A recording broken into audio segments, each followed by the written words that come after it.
The makers of Camel cigarettes present Dick Powell as Richard Diamond, private detective.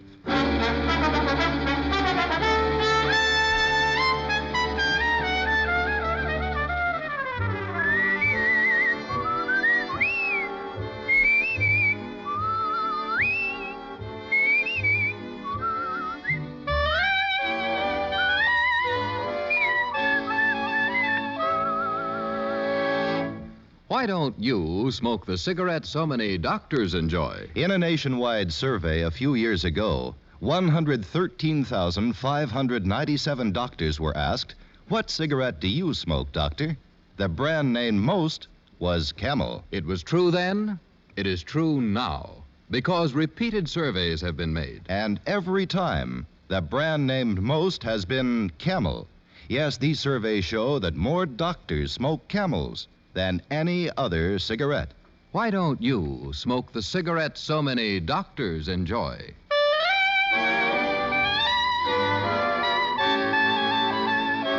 Now we bring you another transcribed adventure with Richard Diamond, private detective, starring Dick Powell.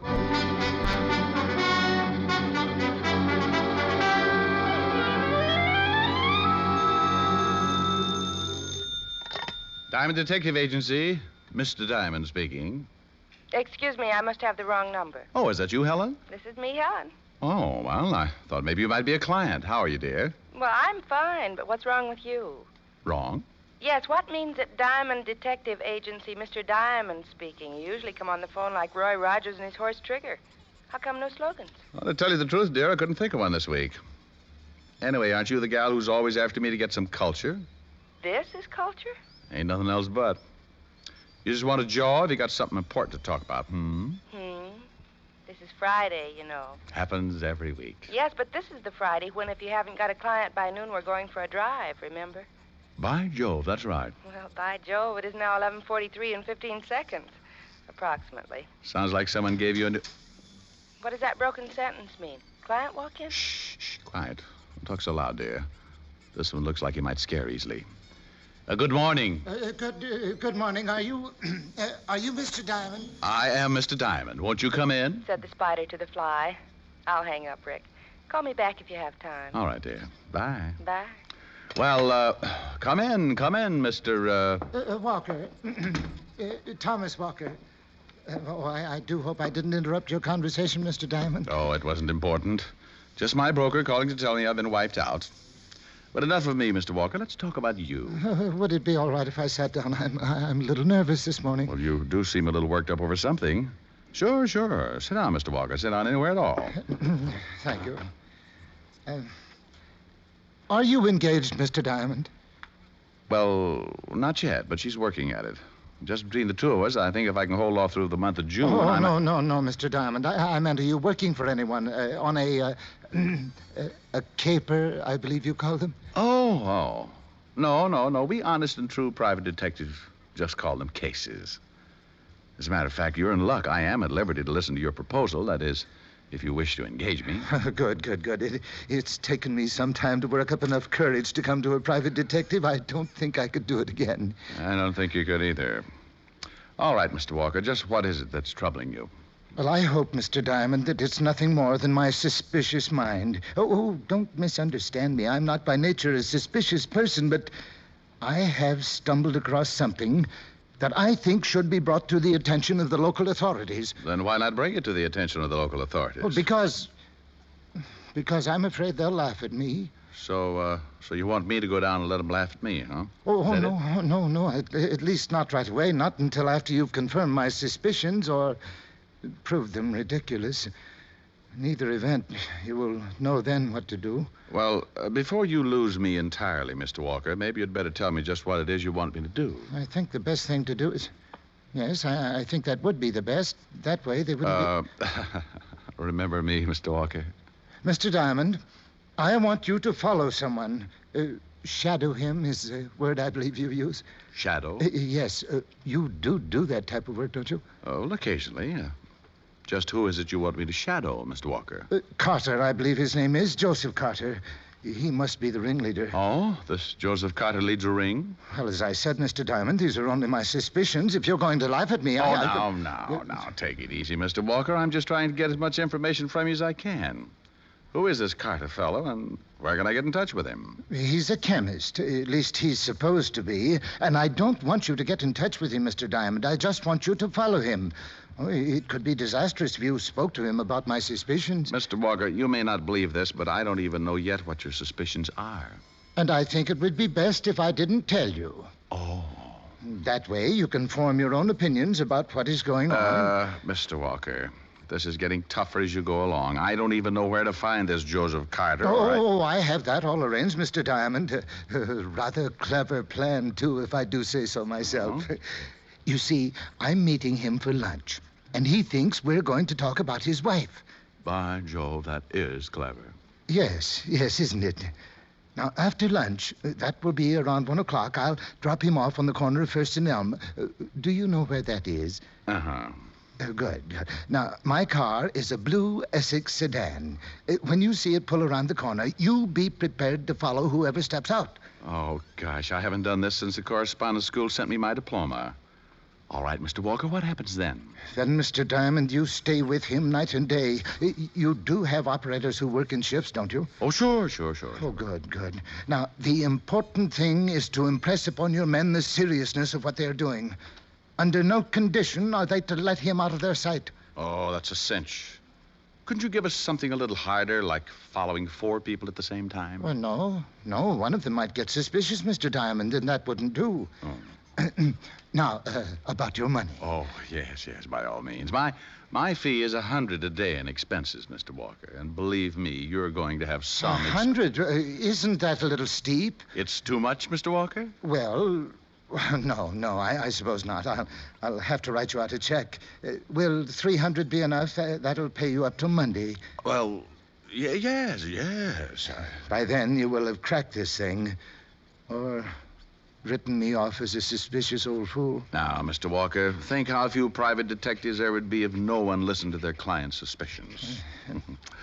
There you are, Mr. Diamond. Yes. And here is my card. Both my business and home phone numbers are on it. Oh, fine. All right, thank you. Walker Plumbing Company? You, Mr. Walker, are a plumber? Yes. It is surprising, isn't it?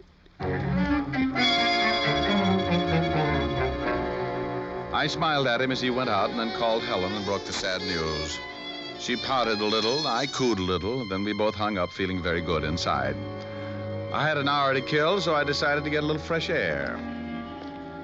I was half a block from my office building when a whole ounce of imported perfume floated out of a doorway. It circled around a while and finally settled over my eyes. What I could see through the haze would have caused any airline pilot to come in for an emergency landing. And even though I don't fly myself, I put the flaps down and kind of slowed up a little. Why, Mr. Diamond, I do believe you're staring. Oh, sorry. Do I know you, please? No, Mr. Diamond, it isn't that good. And of course you know me. Oh, I do, huh?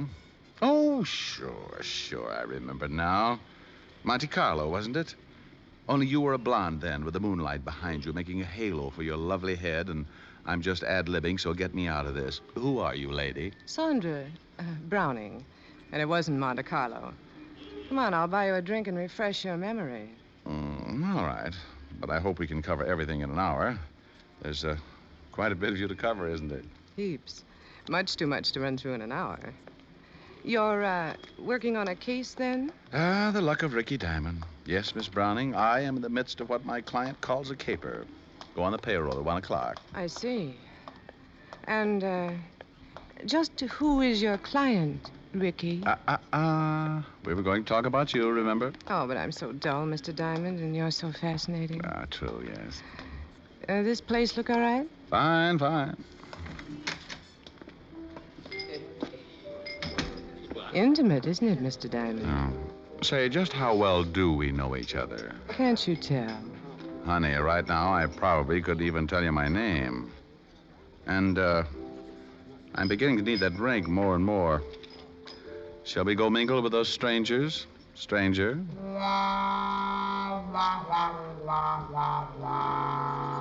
As we walked over to a table, I shook my head a few times to clear it and get out of the danger zone of the perfume. I knew I'd never seen Miss Browning before. No, not that I've led a sheltered life, but something like her only happens once, and it usually costs an awful lot of money. Money I've never had. So, naturally, the same applied to Miss Browning. So, with renewed vigor and a firm grip on my wallet, I sat down beside her. Cozy? Too cozy. I'm a sort of a wide-open spaces man myself, and a couple of martinis. George? George. Now, about you, Miss B. Where was it our paths first crossed? No, Mr. D, I've changed my mind. I'm going to make you guess. It'll be more fun that way. Oh, and it will also be a long winter. Now, if we're going to get anything accomplished, maybe you better start talking. An hour goes pretty fast. What happens in an hour that's so terribly important, Mr. Diamond? A guess. I don't want to guess. I want you to tell me. You know, we may run out of things to talk about in a minute now. Not if you tell me what I want to know. Mm-mm. All right, I'll take a guess. Does this case have anything to do with, say, a bank? Well, you tell me. Does it have something to do with, say, a bank? You're fighting me, Mr. Diamond. Who's fighting who? All I'm trying to find out is whether... You're going to wish, Mr. Diamond, that you had talked to me. Well. Conversation seems to have picked up a little. But we might as well save your breath, Sandra. I ain't talking and you ain't talking. So, if you'll excuse me, I have to make a telephone call. All of which left me with still a half hour to kill. I paid the check and then dropped by the 5th Precinct to say hello to Walt Levinson. He was sleeping, so I tiptoed back out and headed for the corner of 1st and Elm. I'd been there about 5 minutes when a guy whose face looked vaguely familiar came up and said, Excuse me, is this a bus stop? No, but there's a cab stand a block down the street. Oh, thanks. I might have stood here for 3 days. How's that? I saw you waiting around, so I figured it was a bus stop. Guess I'll have to take a cab now. Say, if you're waiting for one, maybe we can split the fare? Oh, no, thanks. Funny. I'd swear you were hanging around the 5th Precinct when I came out. Oh? How long ago? About 15 minutes. Well, come to think of it, it's possible that you did. I went in to pay a traffic fine. Yeah. Is that right? Speeding, was it? Yes, as a matter of fact, it was. Those things do happen, you know. Oh, yes. Of course, the really interesting part about all this is that the 5th Precinct doesn't accept traffic fines. Huh? You have to go all the way downtown to pay them. You're kind of a smart aleck, aren't you? Oh, yes. Life of the party. Just give me a lampshade and a bustle, and I'm a... Hey, what's the idea? A car spun around the corner just as the guy shoved me. I landed in the street, but rolled over in time to see the front door open and a body come spilling out, sliding to a stop against the curb. The guy with the phony ticket hopped on the running board, and the blue Essex sedan lost itself in the uptown traffic. Now, all I could do was sit there and look at the crumbled form lying in the gutter. Mr. Thomas Walker had given me a check for $300. That was to last until Monday. For Mr. Walker, Monday was just 2 days too many.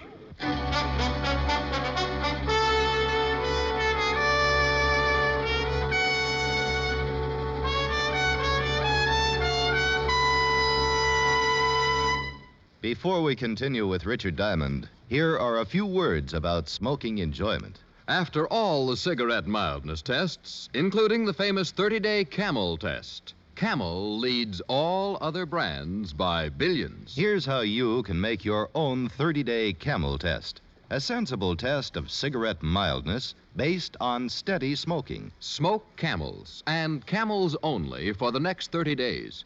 In other words, go steady with Camels for 30 days. Pack after pack, week after week. Here's what you'll find out from your own 30-day Camel test. You'll see how rich, how flavorful Camels are, pack after pack.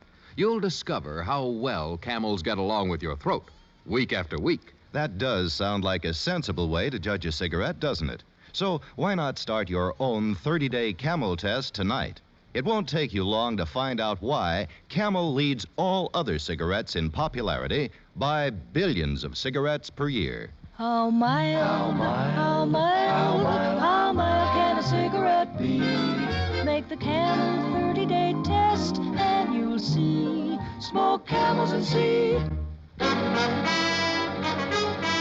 And now, back to Richard Diamond, Private Detective, starring Dick Powell.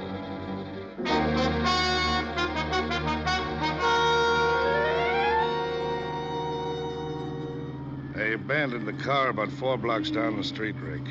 Too bad you didn't get a look at the guy behind the wheel. Everything happened too fast, Walt. Yeah. You feel all right now? Yeah, just swell. I guess the idea of all this is that somebody figured you and Walker knew too much. Yeah. That doesn't make sense either, Rick. You said Walker wouldn't tell you a thing. No, but he gave me $300. Between now and Monday, I'm going to try to earn it. I could use the help. You got any idea who was gunning for him? No, not exactly. But whoever it was kept pretty close tabs. He was followed to my office. He tell you that?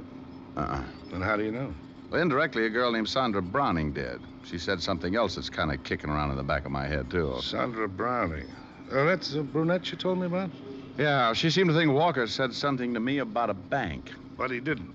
No, but that's what makes it so interesting. Oh, drop me off at that drugstore, will you, Walt? I want to look up a phone number. Sandra? A fellow named Joseph Carter. Who's he? Supposed to be a chemist. Walker told me about him. Well, thanks for the lift, Fatty. If anything happens, I'll get in touch with you.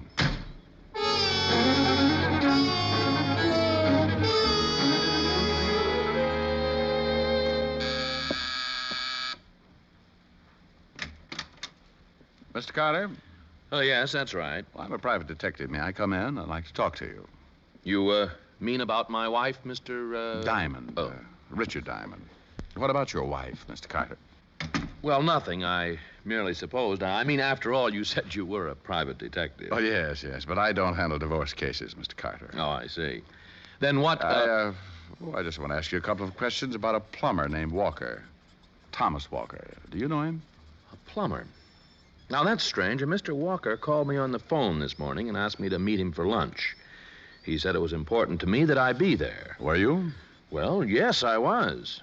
That is, I was at the appointed place at the proper hour, but this Mr. Walker never did make an appearance. Oh, I see. You said, this Mr. Walker. Does that mean you didn't know him? Not to my knowledge. The voice didn't register, and the name wasn't familiar. This is very interesting, Mr. Diamond. Would you like some coffee? I'll ring for the house. No, thanks. If you didn't know Walker, Mr. Carter, why did you agree to have lunch with him? Well, for several reasons. As I told you, he said it was important to me, and since I was going to be downtown anyway... That isn't good enough, Mr. Carter. Well, I'm afraid I don't understand. Thomas Walker was killed less than an hour ago. You say you were supposed to have lunch with him. That puts you in a suspicious position. Yes, I see.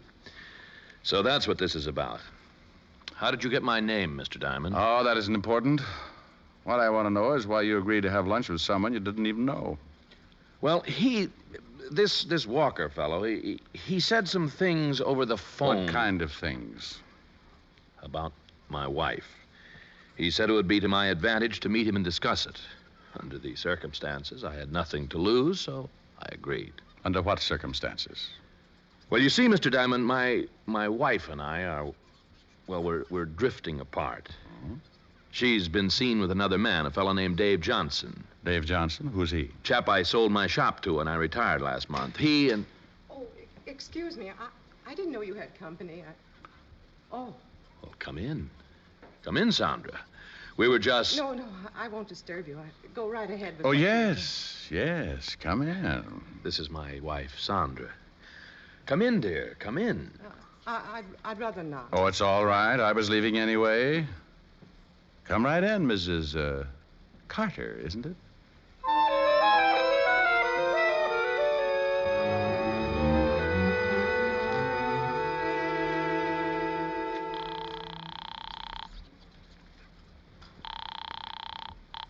Lieutenant Levinson. Anything break, Fatty?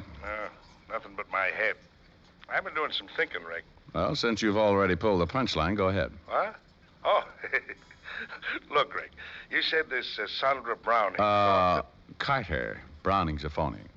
You know, someday you're going to meet a girl that gives you a right name and you won't know how to react. That's the trouble with guys. As soon as you have finished the discourse, Fatty, we get back to the plot.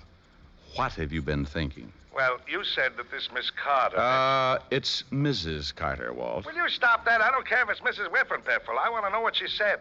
She did say something about a bank, didn't she? She did? Yeah, and you said something about a guy named Joseph Carter who was a chemist. Walt, so help me. If you tell me they're married, I'll throw this phone from here to the 5th precinct. You do, and you'll never find out the startling news I'm about to unfold. All right, unfold. It's better. On the corner of First and Elm, on the very corner where you nearly met your demise, there is a bank. That's very interesting. You're darn tootin'. Right next door to this bank is a small shop with a sign painted on the window. Pretty good sign, too. Somebody took a lot of pains with it. Walt, All right. Maybe it doesn't mean anything, but the sign says Carter Chemistry Corporation. Oh, that's what you've been thinking about. Yeah. Only now it's even more interesting because of this Sandra Browning Carter girl. It's a definite connection. Uh-huh. With Walker, the plumber, making the connection. Well, thanks, Walt, and, bye.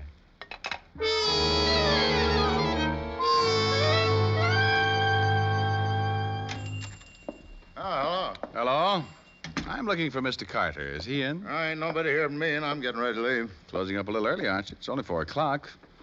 Oh, I see you're doing a little repair work in the back of the shop there. Yeah, I had a little explosion in here a couple of days ago. Oh, must have ripped up a little plumbing down that close to the floor. Yeah, we're getting it fixed up. Sorry to rush out like this, buddy, but you know how it is. Friday afternoon, weekend coming up, you know. Oh, yes. Well, when you see Mr. Carter, just tell him Horace Crutchmeyer was in to see him. He'll understand. Horace, well, tell you the truth, Horace, Mr. Carter don't come around here no more. He's retired. Sold out everything, lock, stock, and test tube. Oh, is that so? Well, I'll get in touch with him at home. See you. Yeah, see ya, Horace.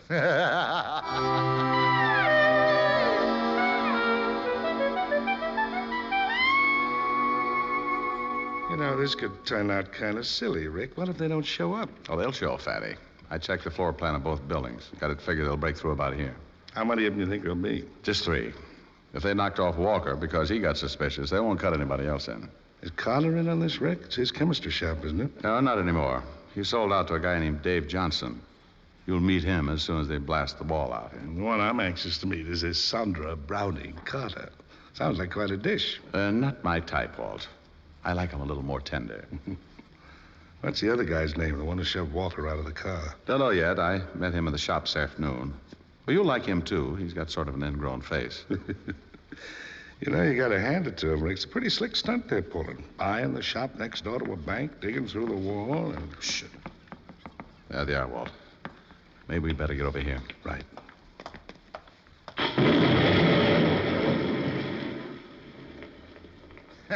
What'd I tell you?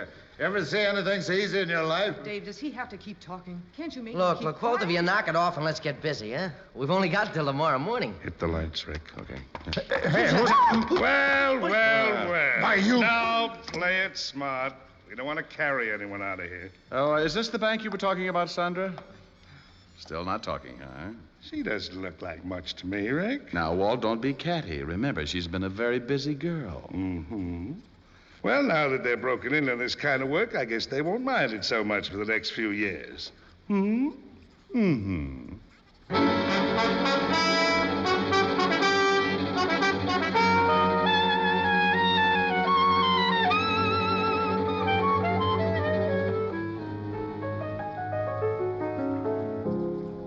But, Rick, Hmm?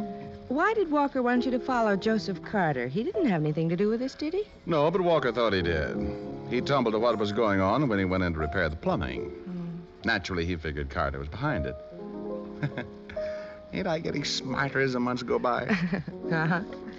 And speaking of months going by, Yes, dear.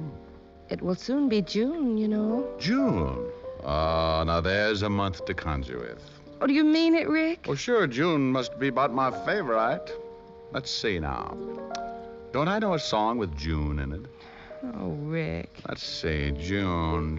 Kind of a strange name to me, but, well, this might do it.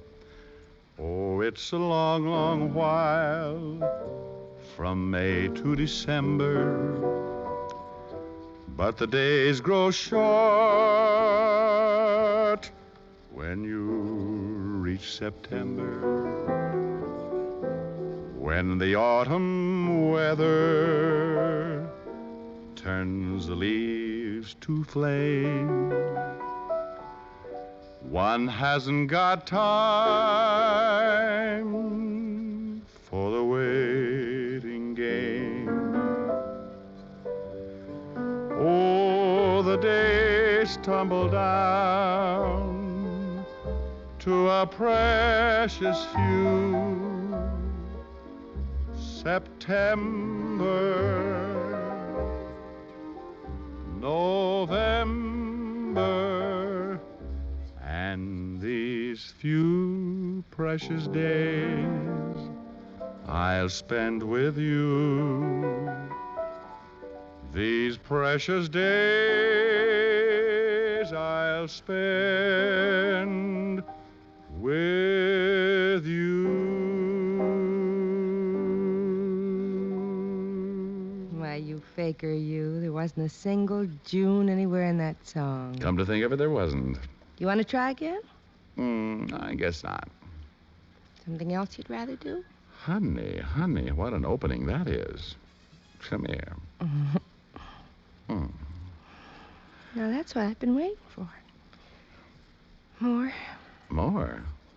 More? Honey, stop. If this keeps up, I won't be able to hold off till June.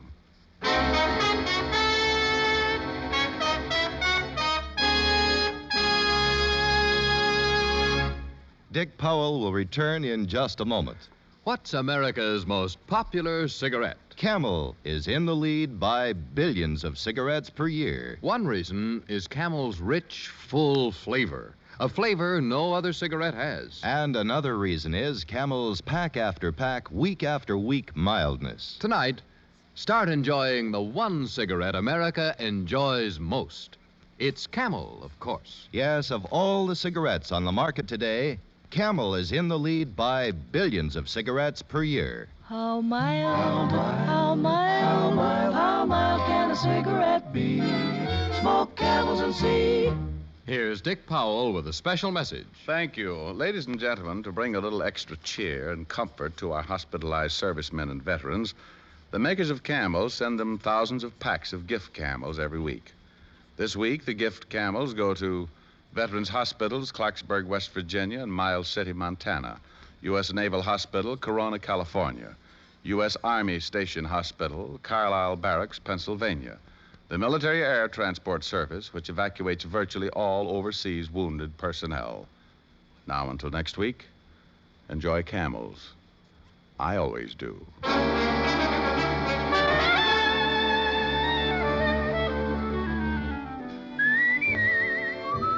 Tonight's adventure of Richard Diamond was written by Ty Cobb with music by Frank Worth. Virginia Gregg was heard as Helen Asher and Alan Reed as Lieutenant Walt Levinson. Others in the cast were Bob Griffin, Joyce Manners, Sidney Miller, and Jim Backus. Richard Diamond, Private Detective, is transcribed in Hollywood by Jaime Del Valle.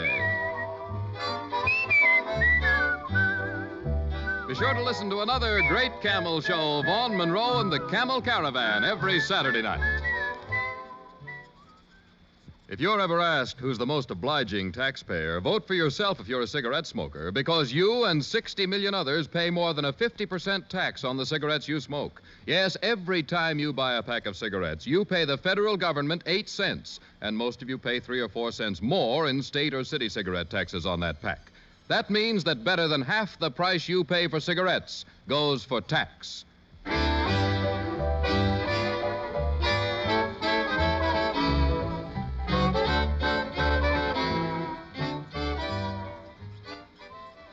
Listen next week for another exciting adventure of Richard Diamond, starring Dick Powell. Now stay tuned, for This Is Your FBI, followed immediately by Ozzie and Harriet over most of these stations.